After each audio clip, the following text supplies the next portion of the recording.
Good morning. This is Greg Herder, and I'd like to welcome you to my monthly coaching webinar. The purpose of these webinars is to keep you moving forward so that you are really using what you learned at the 3-day Marketing Mastery Seminar. And I know today we have a lot of people that are joining us that have never been to the seminar. We have some Vistage people, we have a variety of people, and I know you're going to get great value out of this call. And I also want you to know that I do these every month, and you're always welcome to join me. Part of the reason I do this is to make sure that as you're making progress, moving towards your goals, your objectives, you don't feel isolated. Also, I want to make sure that you're holding yourself accountable so that you are moving forward to accomplish what you really want to do. That's really the purpose of a coaching webinar. A coach is somebody that sort of holds up the mirror and makes you look at what you said you wanted to do, and then ask you, are you moving forward on doing the things you said you wanted to do? Hopefully, I also will share some new ideas, some things that will inspire you to take action going forward. Today, I want to cover the basic logistics to get started. First of all, just before we go to work, on the right of the screen there should be a little button that says, can you hear me, yes or no? And maybe it just says yes or no. Just press on there, can you hear me? All right, I see the vast majority of you are pressing yes. If you can't hear me, that really means that it's on your end. So turn up your computer volume, do those things, and unfortunately you probably can't even hear me saying that. So we're going to go ahead and get started since the vast majority of you can hear me. Now today, what I want to do is talk about how to make sure that the year ahead is your best year ever. It's already December 15th, and it's amazing how fast this year has gone by. At the end of every year, I have found that it is very useful to take a few minutes and do a little exercise to sort of get over the year before. And it'll only take you, 15 or 20 minutes to do this. And this is a very powerful exercise that will really allow you to complete and close out the last year in order to create new possibilities for the year ahead. For me, this last year was a very successful year, but I also made a lot of mistakes. At times, I pushed too hard, got burnt out, was exhausted. I pushed the Hobsharter team and myself. Some things worked amazingly well, some did not. Yet I am grateful for all the experiences, both the successes and failures. And it's so important to understand this. I believe that none of this would have been possible without properly thinking about and learning from what we did the year before last. And this is a very simple yet very powerful exercise that I want each and every one of you to do. I call this your year-end completion exercise. Just on a blank piece of paper, I want you to identify the following 4 areas. First of all, identify your 5 biggest successes of the past year and all the things that you did really well. It's very important to think about it. Your big successes, what did you accomplish that you really felt proud of? That, gosh, this is really where I did well. Next, I want you to identify your 5 biggest failures of the past year. At the beginning of the year, what did you set out to do but fail to accomplish? And just write those down. Now, this can be hard, but I want you to be totally open and honest with yourself. This is for your own learning. Then, after you identified your biggest successes, your biggest failures, what I want you to do is write down what did you learn from each of your successes. And I really want you to think about what you got out of those successes. What was the learning? What was the takeaway? So that now you have a much better chance of repeating that success. I think sometimes we learn more from failure than we do from success. We go out there and we succeed, and we don't think about all the things that, help make that happen. And now if we don't, I found it's harder to repeat that consistently. And then, what did you learn from each failure that you had?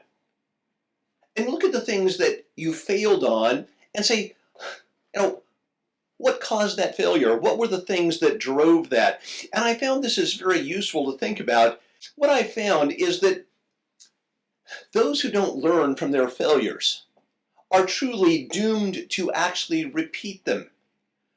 We've all heard the famous quote, "Those who don't learn from history are doomed to repeat it." What I have found is very simply this. If you don't learn from your failures, you're going to make them again. And those of you who don't analyze their successes probably won't be able to repeat them consistently. I think Thoreau said it best. He said, "The unexamined life is not worth living." Now, I don't think I would take it that far. But I found if you really take the time to do this exercise properly, you're going to open up and be fully present to the lessons that showed up for you. And this is a very powerful learning experience. And if you do this every year, it'll really make a huge difference at being able to get the most out of the past year and move forward successfully. It's a very simple exercise, but let me tell you, it's so incredibly powerful. If you don't analyze your successes, learn from your mistakes, it's so easy to get caught up doing the same things and now having some of the same successes, the same failures. And I want to make sure that you can, going forward, amplify your successes, make them even more successful, avoid the mistakes. But this only comes when we do this exercise. And we can really take away from the year. The key is to make sure that you get as much as you can from the past year. And then move forward. This will really, truly help in a huge way. Now, there's a couple of things that I really want you to think about once you've done this exercise. Once you've done this exercise, write out a list of all the things you think you should have done differently in the past year. And then say, looking forward, what should I do differently in the year ahead? So I've looked at my mistakes, I've looked at my successes, and now I've sort of come up with an idea of how to move forward effectively in the new year. Now, say out loud, "Thank you for these experiences. I have learned what I need to learn. And I'm putting last year into my past where it belongs, and I'm taking my learning with me into the future." Say out loud, "Last year is done. It is complete. And I'm putting in the past where it has no power over my present. Thank you for these experiences. I have learned all I needed to learn from them, and I now declare them complete and release them." You are now ready to move forward into a new year. You have created the space you need to move forward effectively and not take the mistakes of the past year with you. To not take any guilt. Realize that now it is the past and you need to be able to move forward. So now, how do we move forward so we make the year ahead our best year ever? Well, first of all, review the things that you want to do differently. The truth is simple. If you want to get different results in the year ahead, you have to do something different. Doing more of the same will simply get you more of the same. Yet this is what so many people do year after year after year. And each year, they hope by some miracle that doing the same thing they did the year before will produce different results. They do this in their relationships, their finances, their health, their career. And then they're disappointed when these areas do not change. I want to share with you 3 keys to making the year ahead your best year ever. The first key is to believe that you can change. Believe that if you put in the effort, you will get the result. I have found that disbelief and self-doubt destroy the chances of so many people. Successful people have a strong belief that if they keep moving forward, they will eventually arrive at their destination. This would allow them to keep moving forward even when everyone and everything around them says it's time to give up. Your beliefs tend to become a self-fulfilling prophecy. Whether you think you can or whether you think you can't, you're right. Whether you want to call this positive thinking, possibility thinking. The reality is, this type of thinking inspires us. It gives us energy. It starts the creative processes flowing in our minds, gets our mind going. And yes, there are forces outside of us that are beyond control. Things like the government, the weather, nature, other people. And even though they can make our lives more challenging, we have to be resistant with every fiber of our being from blaming them for our situation. The second we place blame on others, outside forces, we become powerless victims whose success or failure is not now in our own control. And that's no way to be. Our future may not be entirely within our control, but most of what we become is within our power to create. If you believe that forces outside of you control your destiny, then you're going to give up at the first sign of difficulty. To help you get over this self-defeating thought pattern, I highly recommend the book Hard Optimism. This is such a fabulous little book. First of all, it's short, it's a fast read, and I want you to realize it'll make a huge difference. So many people tell me that they're positive, but then they start complaining. They tell me, gosh, I'm just trying to be realistic. Hard optimism shows the research that the people who say they're just trying to be realistic are actually negative thinkers who want others to think of them as being more positive than they really are. And they're deluding themselves. They may think they're being positive, but they're not. My mentor, Jim Rohn, his pet peeve was complaining.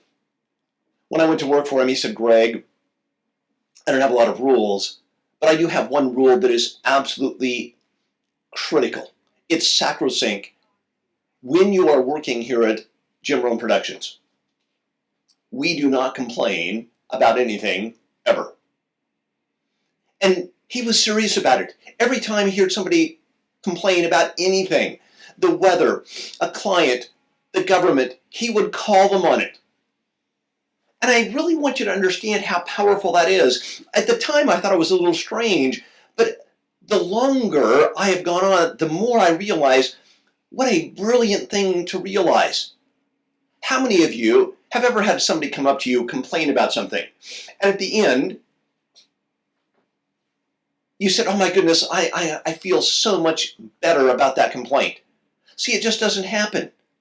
We've got to start thinking about what we really want and avoid placing blame, being negative about all these things. Now, one of the things I really want you to realize is that people that really get the most out of their lives can make the most out of the year. Even when they have difficulties, they don't internalize them. They say, it's out there, I'm going to work on it, and I'm going to solve the problem, but it's not because of me. I can fail, but I'm not a failure. And this thinking makes such a huge difference. Now, part of this is why you have to put the past in the past. Most people struggle with fear, doubt, self-doubt. Understand that struggle and failure are just temporary conditions. Because you have failed in the past does not make you a failure. Failure is simply part of the journey on the path to success. You must also see failure as a stepping stone to success. We all fail our way to success. We've all heard the people talk about, people failing their way to success. It's true. What we have to do is make sure that we don't let failures stop us. Every innovation, every progress forward was met with lots of failures along the way. If you really want to move forward in any area of your life, whether it's financially, in your relationships, you're going to make some mistakes, you're going to fail, but what you have to do is say, gosh, I'm going to keep taking the next step forward. So start by truly believing that you are capable of change, that you are deserving of the success that you want in the year ahead. And sometimes I don't know exactly how to tell people how to find that. But you have to keep thinking about it, keep looking until you internally come to that belief point that you truly are a winner, that you deserve to win, that you're just as good, just as deserving as anybody else on the planet. And it's not that you're better than anybody else. Every human being has problems. Every human being has setbacks. What you have to do is say, I believe in myself enough that I'm going to keep moving forward even when there's difficulty and challenges. That's the first step to having a great year in the year ahead. Because I guarantee you, you're not going to have a year where there are no challenges, where there's no problems.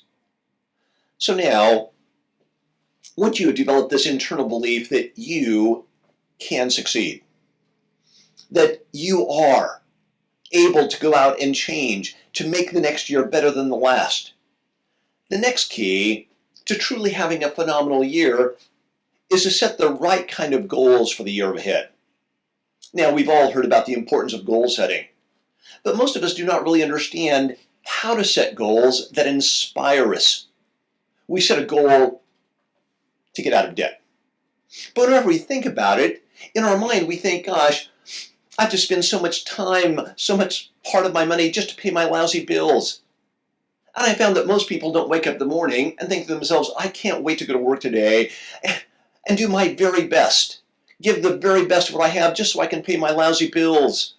No, it just doesn't happen. When I do goal-setting workshops and simply ask people for a list of their goals, they come up with a list of stuff because that's what they've been told to do.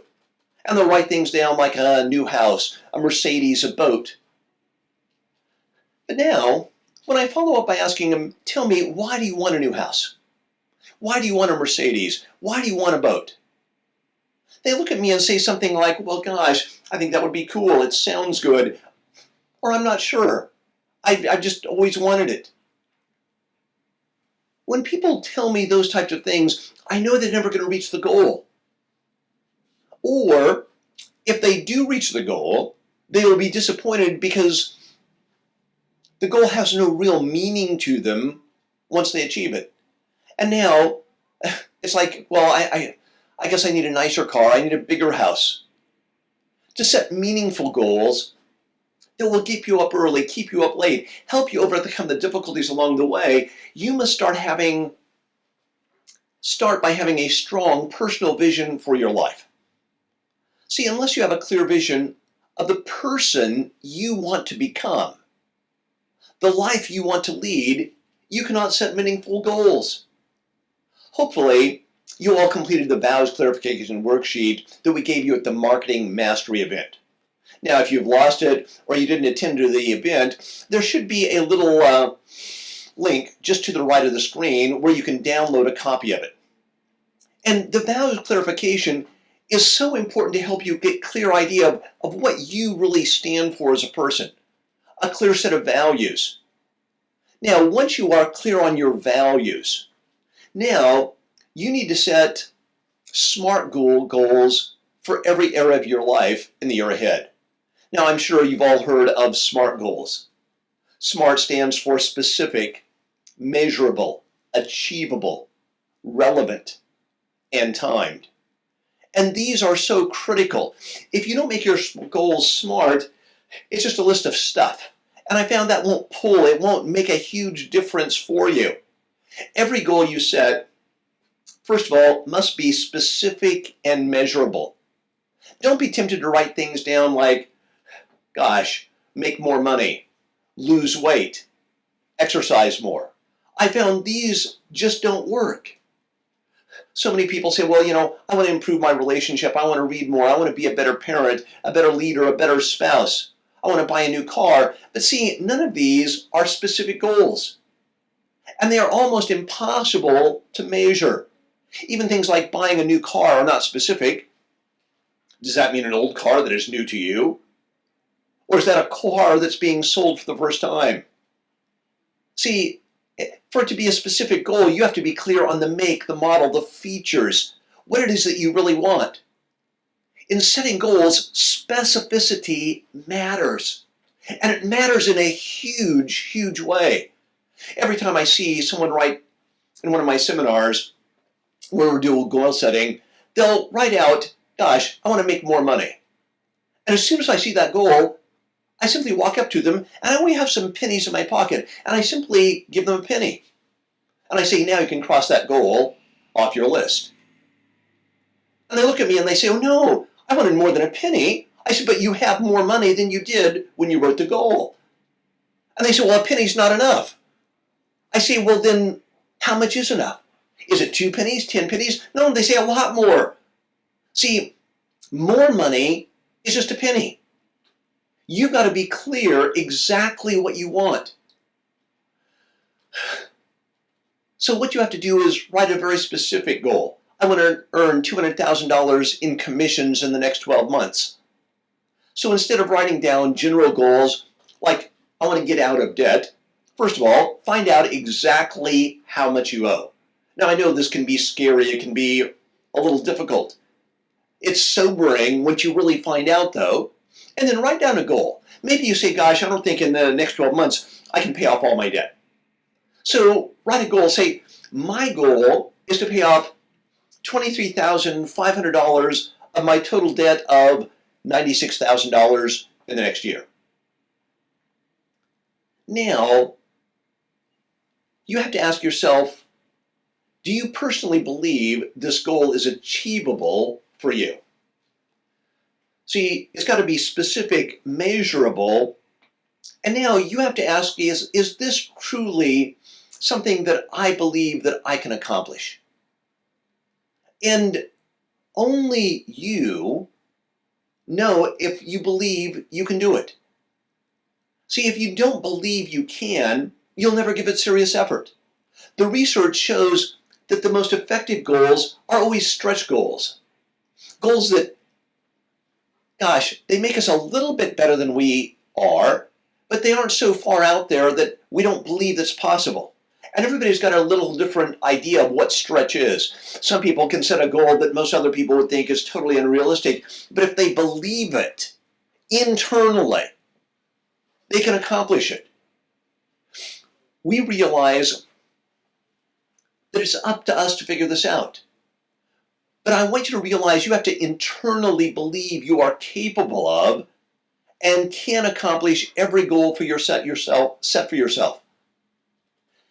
If you believe you can, even though it will be challenging, let me tell you, now it's a worthwhile goal because it'll inspire you.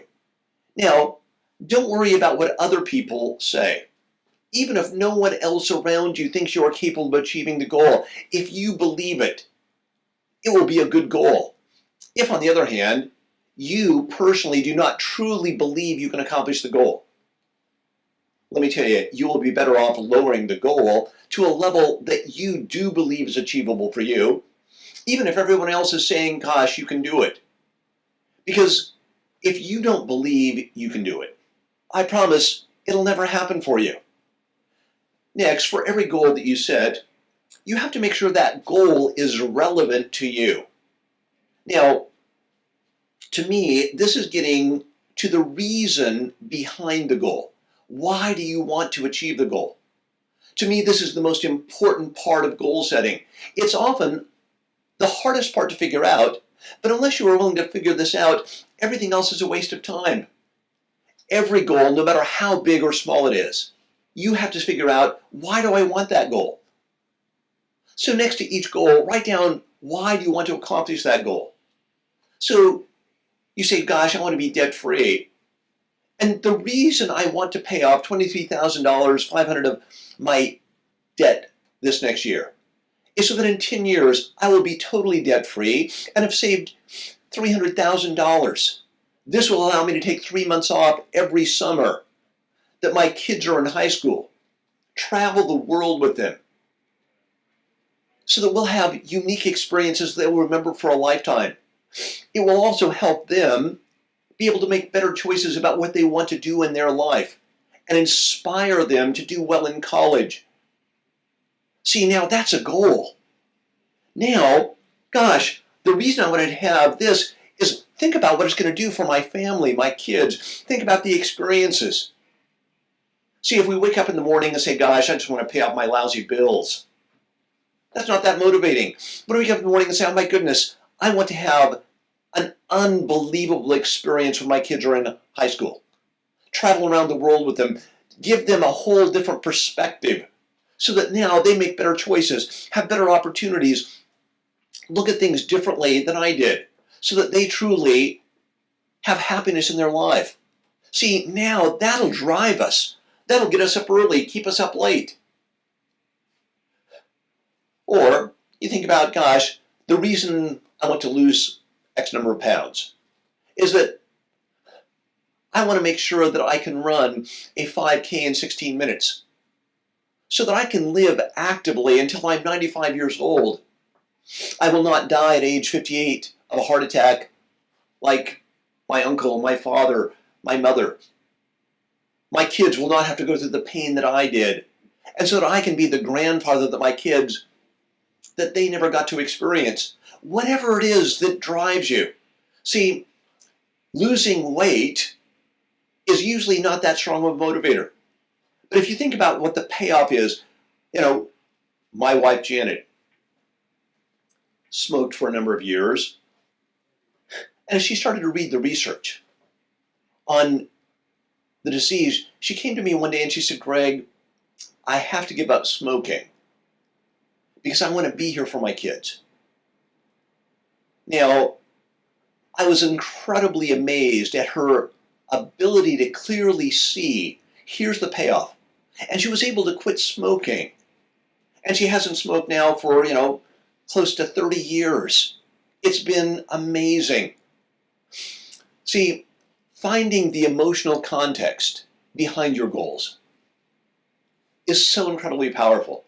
Now, it's not always easy. You have to think about it. You have to think, why do I want this Ferrari? What does it mean to me? See, if it's just a car, it won't drive it. But you think, gosh, if I get this truly is an indication of my level of success. It's got some meaning, some value. I believe this is the difference between setting goals that you actually achieve or goals that you really think are just daydreams. Now, as you make progress towards a goal, it will instill self-confidence within you. And you can start tapping into its full power. And this is where it becomes so powerful to move you forward. Finally, for every one of your goals, you have to make sure they are time specific. Give yourself a deadline. I have to get this done. See, if you always say, well, gosh, I'm going to do that next year, next month, it doesn't ever happen. So what you have to do is make sure you get specific on the time as well. Now, once you've set goals, give yourself a specific time frame to start taking action on them. Make that commitment. And this is where you can tap into your full power. Now, make sure that without fail, you follow through on the commitments that you've made. Don't overcommit. I think what undermines most people's self-confidence more than any other thing is when they break a promise to themselves. If we cannot keep our commitments to ourselves, it messes with our minds. It instills self-doubt in every area of our life. Back when I was working for Jim Rohn, one day he was speaking to a group of psychologists. Now, these were professional healers. And I thought it was interesting that they asked Jim Rohn to come and speak to them on personal development. Now, Jim graduated from high school. He had 1 year of college, but he was an expert in humans. And he said, let me tell you what I think causes most mental disease. And he said, it's failure to keeping a promise to ourselves. And I never forget that. And what is really amazing is most of those psychologists agreed. It messes with our mind. So make sure that if you promise yourself you're going to take action by this time, take the action. This will make such a huge difference. And now as you're making progress, you're moving forward. You develop this inner conviction, this belief that, gosh, I can do it.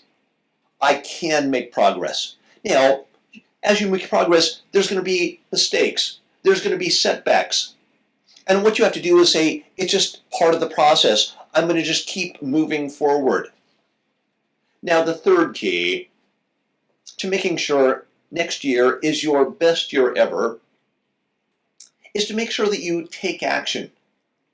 Procrastination is what stops most of us. It's so easy to put things off, especially if they seem like big or complex things. We get confused if we really don't know how to do it. It's easier just to put it off. And we want to avoid doing that. I think so many people avoid things because they don't want to feel overwhelmed, or they feel stupid that they don't know how to do it. And they think, gosh, everybody else has figured this out. I should have figured it out. I don't know what to do. And so we just postpone it. So let me tell you what the most successful people do. They break down big, complex goals. Those goals that inspire them into little pieces. And if you keep breaking them down into little pieces, it makes such a huge difference. So for each one of your goals, just write down, gosh, here's what I think are the steps in getting this. And don't worry about having all the steps. Just write down what you think is there. And now, try and sequence them. And now, look at the things that you think are earliest in the sequence. And now, if there's parts of it that you can't do until some of the things are done, those are going to be earlier in the sequence. Now what you want to do is just start looking at the simple things you can do to move forward. Now, set aside everything that you don't understand fully, that you have to do other things first to accomplish, and now realize that all you have to do is get started. So many people fail to even start because they're not sure of how to complete step 19 of 25 steps to accomplishing something. And so they fail to take the very first step because they're worried about how to do step 19. This is crazy. See, if they would have taken the first 18 steps, they probably would have figured out how to take step 19. It's in taking the first 18 steps that they figure it out. The problem is, most people say, well, gosh, I don't want to take the first step until I know exactly what's going to happen every step along the way. It doesn't work that way. So just sit down, make a list of as many things you can think of to complete a project. Then order them the best way you can. What you want to do is boil down every goal to 3 to 5 what I call next action steps. What are the 3 to 5 easy little things that I can start taking action on to move this project forward? Maybe you want to write a book. So just sit down and say, gosh, there's a lot of things to do. I could worry about getting a publisher, but I don't have a book yet. So just sit down and say, well, gosh, what's in a book? And come up with, I want my book to have 10 chapters. Now, that may change over time, but just start there. And now, just create chapter 1, chapter 2, chapter 3. You can give them a title if you want to. If you don't, and now just start moving forward with 3 to 5 next action steps. So I write down, create chapters. Write intro. Write 3 pages. And now you've got some action steps that you can do. The simpler and easier the action steps you create, the better. Now, a next action step should be something that you can totally complete in 30 minutes or less. See, if you break it down into little 30-minute chunks, it's easy to now say, gosh, I'm going to take 30 minutes to move this forward. And once you've done that first 30 minutes, gosh, you can't wait till tomorrow to do another 30 minutes. The amazing thing to me is that starting always seems to be the hardest part of any job. Once you start, you'll just keep taking small steps forward. And now you complete the 3 to 5 action steps you have. Say, okay, what are the next 3? What are the next 5? Don't try and solve it all. Don't try and let me write out all 25 action steps. No. What you want to do is just keep moving forward. Now, if you do this, you will make amazing progress. This is borne out by huge amounts of research. All kinds of people report about the value of doing this. So let me ask you, does this make sense to me? I'm sorry, does this make sense to you? And just give me a little yes or no here. Does this make sense for you, next to you? And we'll put a yes or no up here. All right, I see the vast majority of you are writing yes. Now, I want you to know that none of this is new or earth-shattering information. I mean, I'm not the person that came up with these ideas. In fact, these ideas are the core elements that are found in almost every self-help book, personal development book out there. From Napoleon Hill's classic book, Think and Grow Rich, to Norman Vincent Peale's The Power of Positive Thinking, to Tony Robbins' book, Unlimited Power, or Wayne Dyer and Esther Hicks' book, Co-Creating at Its Best, and so many other great personal development, personal growth books. They all cover the same information, but they all do it in a little bit different way. My hope today is that my attempt to communicate this timeless information somehow may touch someone in a way that all the others haven't, and inspire you to take action. I think what stops most of us is what my mentor Jim Rohn called the subtlety of the day. And I keep coming back to this because it's the only explanation that truly makes sense to me. Most of us look at a day, and it doesn't seem like what we do in the day seems to matter. See, whether we set our goals today or whether we don't, at the end of the day, we really aren't that much further towards our goals. It doesn't seem to matter. Whether we exercise today for 20 minutes, whether we eat healthily, it doesn't seem to matter. Whether we spend 5 minutes with our spouse, giving them our undivided attention, working on a relationship, whether we listen to our kids for 5 minutes. At the end of the day, our relationship doesn't seem better or worse. But the subtlety is that if we do this every day, it makes a huge difference. Think about it. If you gave your spouse 5 minutes of undivided attention every single day, at the end of a year, what do you think that would do for your relationship? If you thought about your goals 5 minutes a day, and then broke the big steps down into little action steps and just worked on this a little bit every day. See, at the end of the year, you'd make a huge amount of difference. Remember that every day is stacking for you or against you. Jim said, Greg, at the end of every single day, ask yourself, did today move me towards my goals or away from my goals?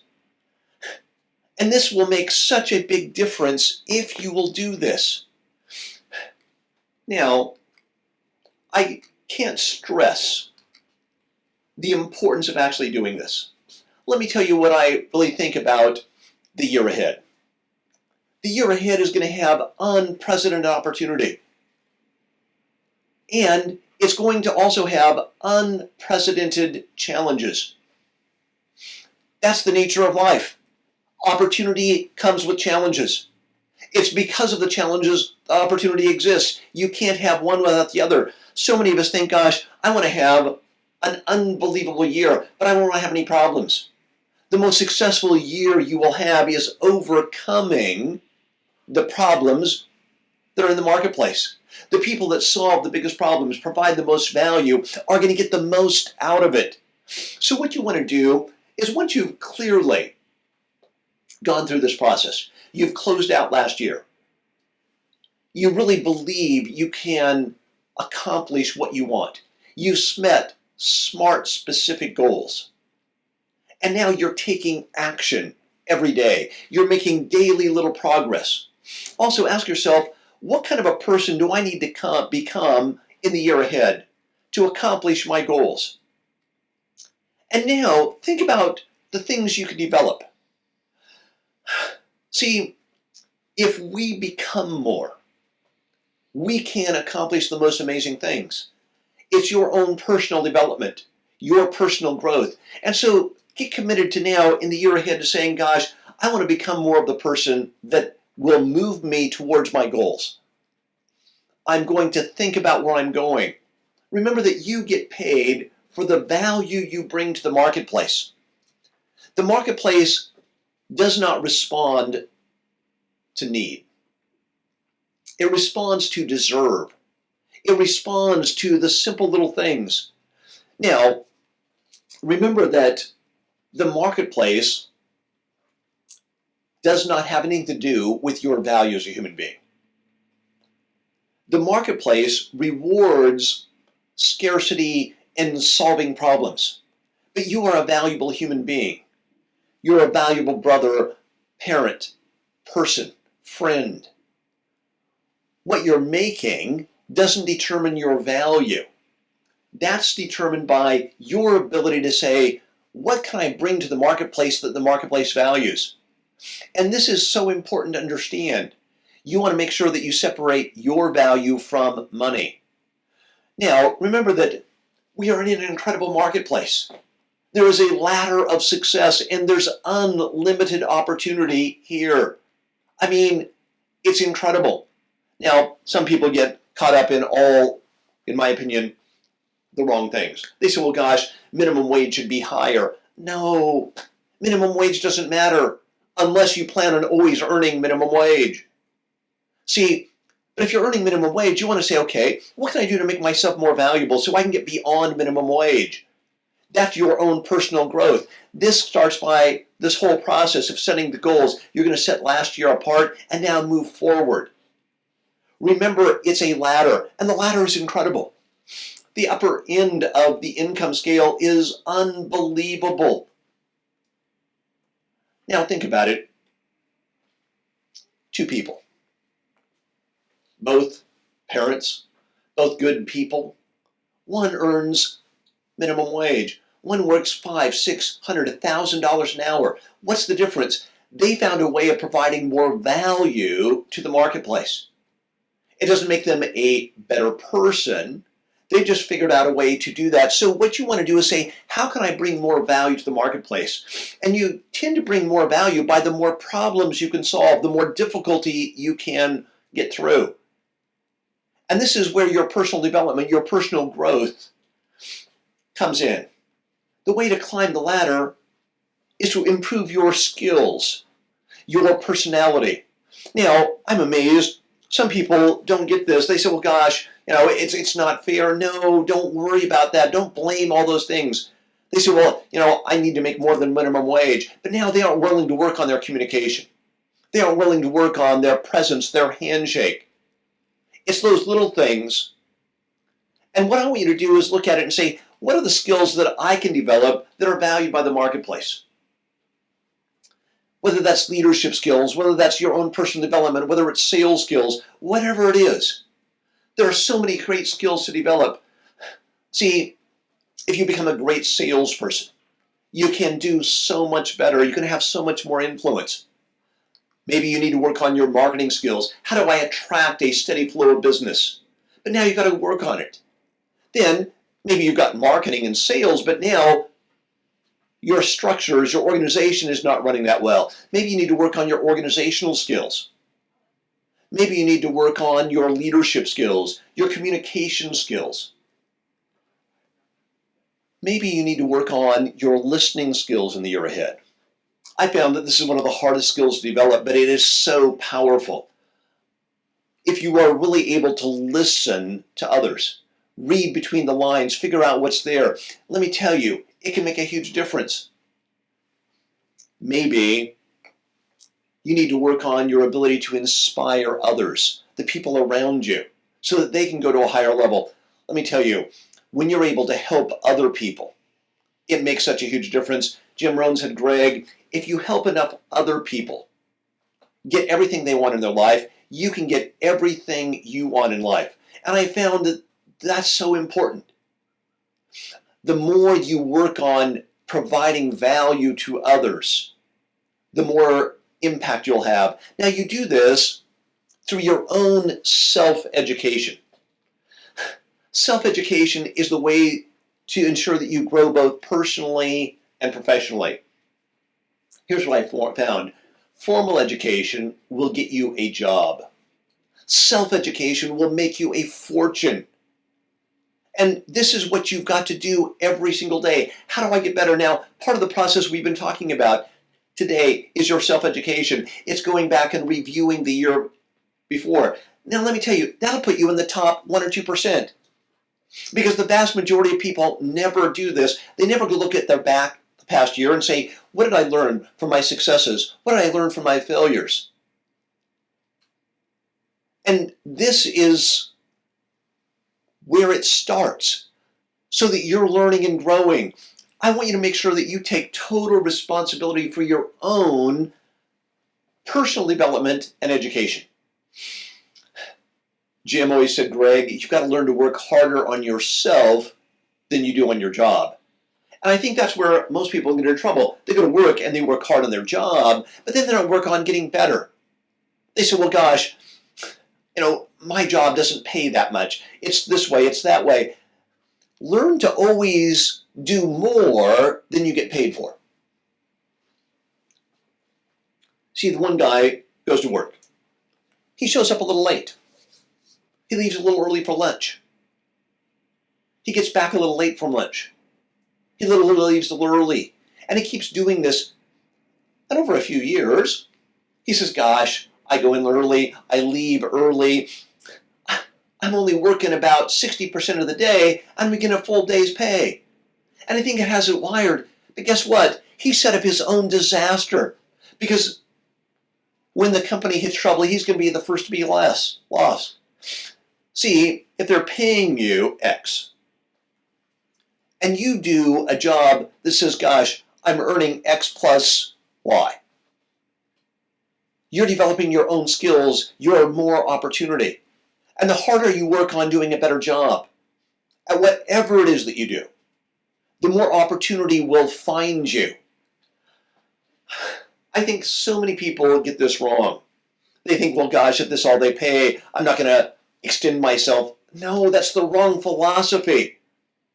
It'll take you to less than you can be. You want to go for everything that you really want. You want to go for your dream. You want to say, how do I make sure that I'm being the best that I can? Now, ask yourself, is my current philosophy, my current pattern taking me where I want to go? And that's really what this is all about. See, as you think back about last year, you look forward, you've got to be asking yourself, am I moving in the direction that I want to go? And now just start to making those little daily steps towards the person that you want to be, the place you want to go. I recommend you get started by making sure you just start to read on a regular basis. But now, reading is not enough. At the end of the book, you've got to ask yourself, what did I get out of the book? I see so many people, they read a great book. And they say, oh, that was an interesting book. I learned a lot from it. I said, well, what did you learn? Can you share your notes with me? I read that book too. I'd love to compare your notes with my notes. And people look at me and say, I didn't take any notes. Well, why not? See, if you aren't studying the book, if you aren't taking that book and saying, how do I apply this to my life? You aren't moving forward. Wasn't long ago, my wife and I went to a church service. And I brought my journal. The minister got up and was giving us some outstanding information. And I'm sitting there taking notes. I'm looking around. Nobody else in the congregation is taking notes. I started to feel bad, like, oh my goodness, I'm the only one here. But I thought, why aren't they taking notes? This is valuable information. Did they come thinking there was not going to be value? See, if you go to a seminar, you read a book, you go to whatever it is, you've got to take notes, and now you can take it home, capture it, read it. Jim said, Greg, take a journal with you and capture all the good ideas that come your way. I have found that a good idea rarely interrupts you. You've got to go out and search for them, look for them, find them each and every day. This is where you get great opportunities from. It's going out and making sure that you're finding them, bringing them towards you. Now, for those of you that are into my 3-day marketing mastery seminar, you've heard me do this before, and I want you to know it's so true. It's a formula for messing up your life. Now, if you want to mess up your life in every way possible, I can give you the quick formula. Think about the things that you could do. Think about the things that you should do, and then just don't do them. It'll mess up all your chances. Could you exercise 20 minutes a day? Should you? Then just don't. Could exercise, should exercise, don't. Cardiovascular disaster. Last year, cardiovascular disease, the #1 killer in America. And 98% of it was preventable. They could have, they should have, and they didn't. Could you spend 5 minutes a day working on your relationship with your spouse? Should you? Don't. It's called divorce. Mess up your chances. Could you do the exercise we talked about today? Review the year. Think about your successes, your failures. Write down what you learned from it. See, now, every year you're moving forward, you're learning from your past mistakes, you're learning from your past successes, and you're developing an ongoing learning from your own life. Now, you could do it. It's up to you whether you think you should do it. But here's my suggestion, don't. And now you repeat the process over and over again. I see so many people caught in this rut. They keep doing the same thing. Salespeople that have been doing the same thing for 20 years. They say, well, I've got 20 years of experience. No, you've got 1 year of experience repeated 20 times. Don't repeat your life 20 years doing the same thing. This is the way to grow, to change. This is how you move forward. So get clear about your goals, your specific activity. Write a clear description of what you want your life to be. Start by really getting clear on your personal values. Then, write out your goals in every area of your life, personally, professionally. And now, break those down to those action steps. And let me tell you, when it comes to action, let me tell you the best action to take: massive action. So the more action you take, the more power it gets you. Just go to work hard on everything. Now, Jim always said, success is not difficult. He said, what you've got to do is find something you can do and then work hard at it. I found that is true. Find something you're capable of doing. And now just work hard at that, and you will do well in whatever area of life you want to succeed. I hope you have found this webinar valuable today. I would also really encourage each and every one of you to make sure you commit to being on these coaching calls every month. I promise I'll try and bring you value every month, keep you moving forward. Also, right now on the screen, there's a link, and this is to next month's call, so you can register right now. We'll send you a little reminder right beforehand. And I really want you to be there. Also, we're going to send you a replay link to this coaching webinar. Do me a favor. If you got value out of this, share that with your friends. Email it to them. Post it on Facebook, Twitter. Help me go out and get people to really make a difference. Also, if we can do anything for you, please do not hesitate to contact us about our services. If you'd like me to come and speak to your group, press on the link at the right and tell us how we can help you. I would love to work with you in the year ahead. More than anything else, I hope you'll take this information and truly make a difference in the year ahead. I would love your feedback about whether you're doing this exercise. Do me a favor. Once you've done the exercise that we started with, you've written your goals, share it with me. Just email me a copy. I'm easy to find. My email is greg.herder@hobbsherder.com. And then let me know how you're doing. It's the emails that I get from people that say, Greg, I've done this and it made a huge difference. That's what inspires me to go out there and keep trying to get better, keep trying to touch people in a more effective way. I hope you'll take the time to sit down and do the things we've talked about here today, and then keep me posted on your progress. So I love your feedback on the webinar.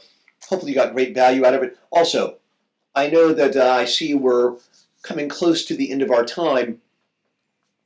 If you have a question, just type into the question box below, and I'd be happy to answer those questions. I'm getting ready to run into a meeting. It may be a little while, but I will answer every one of those by email.